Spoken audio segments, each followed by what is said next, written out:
Outside the courthouse, small groups gathered to cheer him on, holding signs that read, "Healthcare is murder," and "Luigi stood up for us." We are here because I have been personally affected by my health care and my inability to get health care because of my insurance and our just frankly terrible American healthcare system.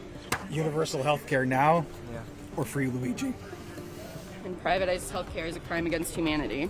The systematic murder is the same as murder with a gun. There's no difference. Opponents were horrified, saying this was a dangerous glorification of violence. But for those disillusioned by years of corporate denials and medical bankruptcies, Mangione's act felt like the spark of a larger rebellion. The consequences of this polarization have been massive. On one side, you have ordinary Americans who feel validated, who see in Mangione's actions the desperation they feel every time they fight with insurance over bills. On the other side, you have institutions, from hospitals to law enforcement, warning that this case could inspire copycats, fueling further violence against corporate figures.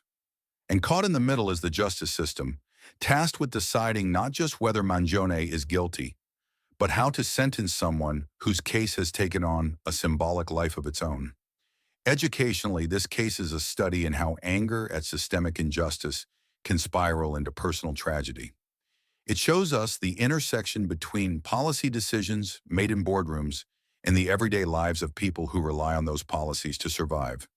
When healthcare costs push people into bankruptcy, when treatments are delayed or denied, the emotional toll is immense.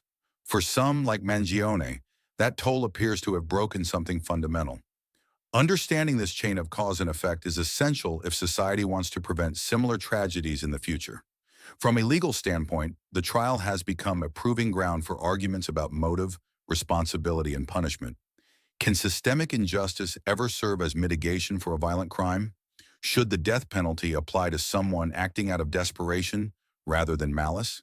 The court's decisions in this case could set precedents that echo far beyond Mangione himself.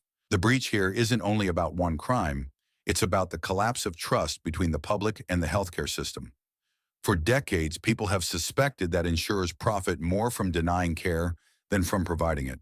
Thompson's murder forced those suspicions into the spotlight, making them unavoidable.